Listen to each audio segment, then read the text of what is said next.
guys, welcome back to the DMV channel. I'm Jeff Dixon. Isaiah's got the camera, and today we are working on our LS Swap Miata 8.8 rear end swap. So not only are we doing an LS swap, but often when you do a Miata LS swap, you have to do a rear end swap. So today we're gonna start getting this all prepped and painted and put in the car. We modified the subframe for our 8.8 rear end a few episodes ago, but now we're gonna get it all taken back apart. I don't like it in gray. I think gray shows up good on the camera, but I like to be able to touch up stuff as you're working on it with the rattle can. So we're gonna paint this back to black. Man, that's a good song too. So, all right, let's get to it. So the first order of business is gonna be to get these ground down with the wire wheel and prepped and painted, and then put some ball joints. No, they don't have ball joints. Put some bushings in them. Right there. All right. You just watch me work. I'll do most of this stuff.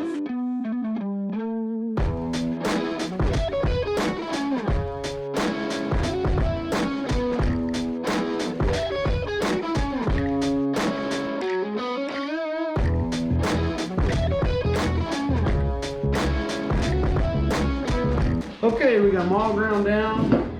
Man, wire wheels, like a love and hate relationship with them, especially new ones. They throw those little wires everywhere. I'm only bleeding in a few spots and I'm covered in crap. But we got them all ground down. Let's get them wiped down and get them painted and keep moving forward.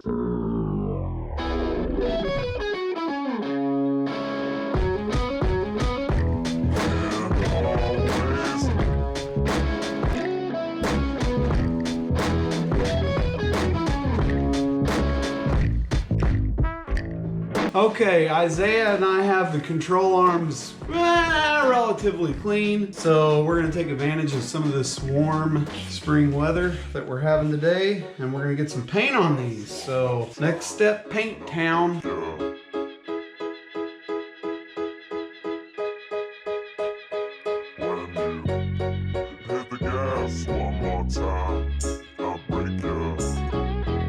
Alrighty, so you may remember our cross member, we put some gussets and some holders to hold the 8.8 out of the Thunderbird. So I painted it gray. I liked gray. Thought it would look good for film because black kind of just blends in and goes away. And this is a DIY channel, so I wanted it to show up. But man, when you're in your car and you scratch this, you have to add some welding to it. It's just so much easier to touch it all up when it's all the same color. So I'm gonna clean this up real quick, shoot it down with some black.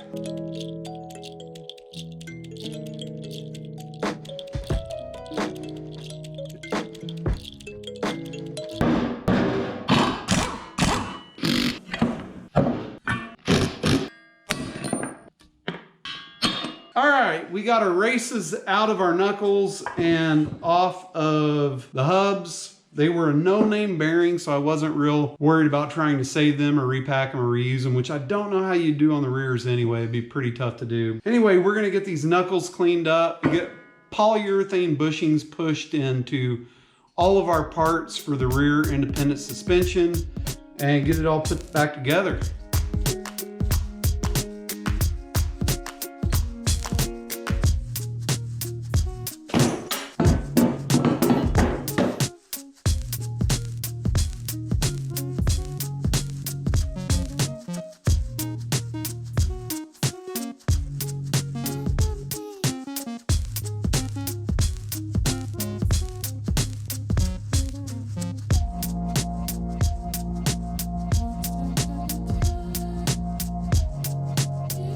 Okay, so here's our rear subframe. This was a DIY job. We welded these on, and honestly, this is a little bit, I don't think is as good a setup as like the V8 Roadster kit. Like the Monster Miata kit, I think is quite a bit better. They use a solid plate across here. I wish I would have done that. That would have been really easy to do.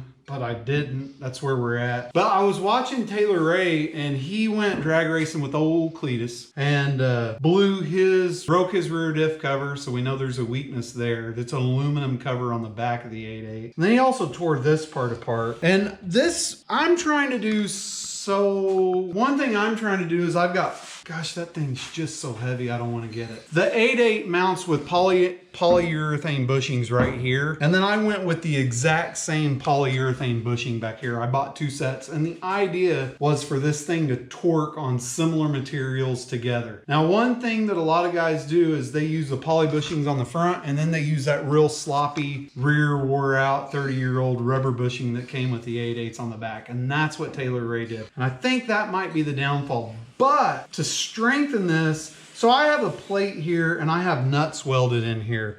What I'm gonna end up doing, hold on. All right, so I've got this. So you can see normally this would bolt down to this plate that I welded on, and I've got some nuts that are in here blind from the back.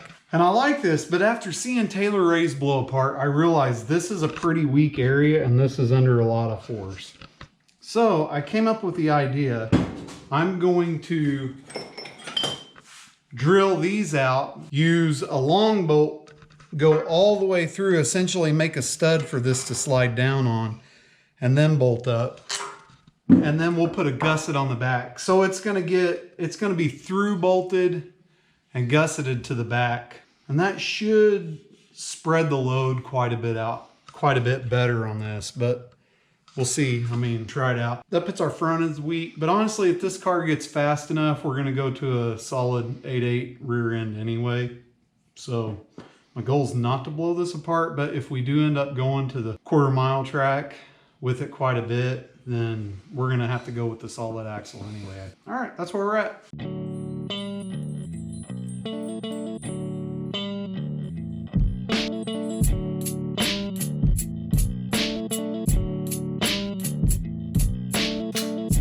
Okay, so now we can, see I've got a big washer on the back. We can go all the way through, and that's gonna squish this, and I don't think it'll squish it too much. We'll put lock nuts on here so that we're not putting too much pressure on squishing it this way. But the idea is now when this moves, it wants to move all of it together. I've even considered that we could weld this stud there, but I don't think I'm gonna, so. And another thing in my design, I need 5 degrees of pinion angle to match the motor angle. The motor's at 5 degrees. And so part of this, when I built this, but part of this is we can change pinion angle by putting different washers in here. So we'll start with how it's built, and I know those are way too long. I needed 5.5-inch bolts. I only had 6 or 5. So those are 1 inch too long, or a 1/2 inch too long. So anyway, that's it. We'll tighten this up. We'll get the 8.8 put in there. That's it. I mean, it ain't no rocket science. We're not building model airplanes. So good job. Okay, so we got that on, got it all bolted through. It is pulling this down a little bit right here. I don't know if you guys can see that. So one thing we might do is plate it like we did this, but I'm gonna let it go for now. I think, gosh, indecisive. I'm so indecisive. We got options. I don't know what the best option is. 2 hours later. So what we could do, we could weld the studs to this bracket right there and then put a plate. All right, let me think on this and get back to you with my decision.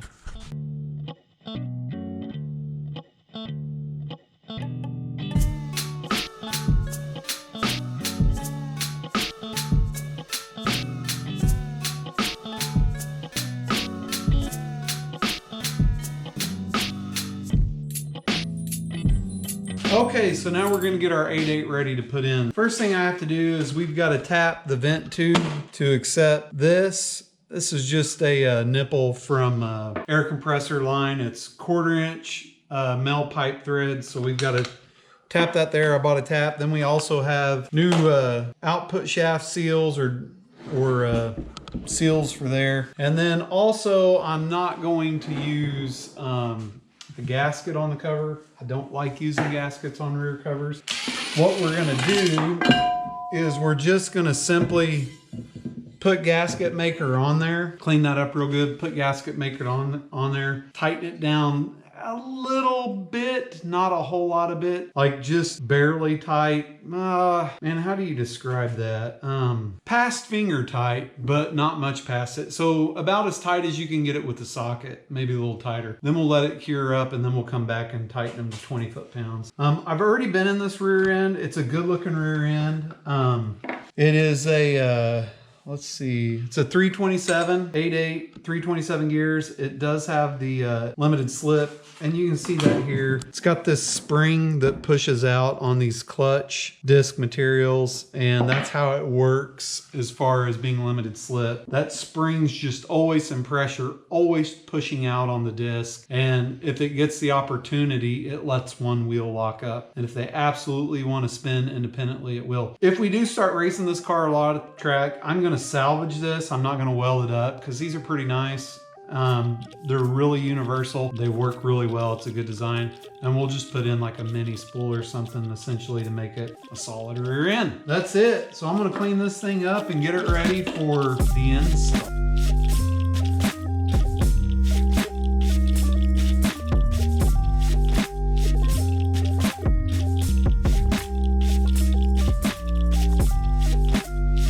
So this may be our last go with this silicone because I had to cut it again. So pipe threads are tapered. It's a tapered thread, and that's part of how it locks and seals on pipe. So I may have gone close to going too deep on this. I was trying to be mindful because you want it deep enough, but you don't want it too deep. But anyway, put a little RTV on it, gasket maker. That way it's gonna seal without the pressure of the threads. And you've got to be careful. You don't want, since it is tapered, you got to keep that in mind. If you tighten this too much, it's a wedge. It's going to crack this aluminum. So that's another reason I went a little bit deep on it, is I want to just keep all those things in mind, and I just want this to snug up about like that. I mean, not a lot of pressure. And then just let the RTV do its job and seal it up. And that's our vent tube. So now we're just going to put a bead. Boy, I did a good job opening this, but that's okay. We're going to put a bead along here, spread it around, and then a little better than finger tight these bolts, and that'll be good. So I am gonna smooth this around. I'm gonna waste a little bit, but you don't want too much because you don't want this crap inside with the gears. I wish we were putting on a beefier cover, but I don't really want to invest any money in this because I really have my eye on a solid 8.8. In fact, I already have one on the side of the barn. I really like the solid axles. I'm not real sure why I didn't just jump on that. So we'll put fluid in this after it's in the car.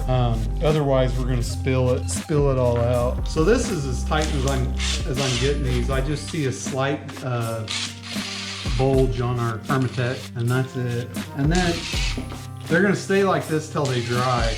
Then we'll torque it down. Okay, get that all done. So now we're gonna replace these seals. All right, old seal out, nothing damaged, nothing broke. Clean it up a little bit. There's the old seal, new seal. But yeah, I've seen guys put a little RTV on there. I'm not gonna do that. Just gonna try to drive it in without doing any damage. That's all there is to it. Roll it over to the other side.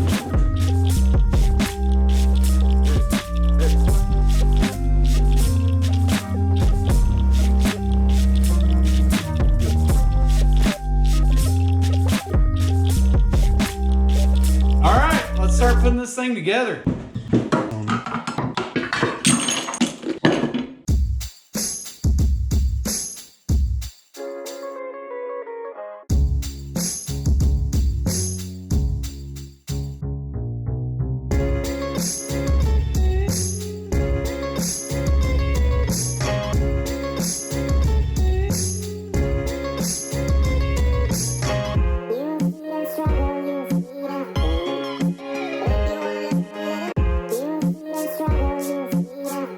Guys, that's it. We've got the 8.8 done. Our swap is officially complete.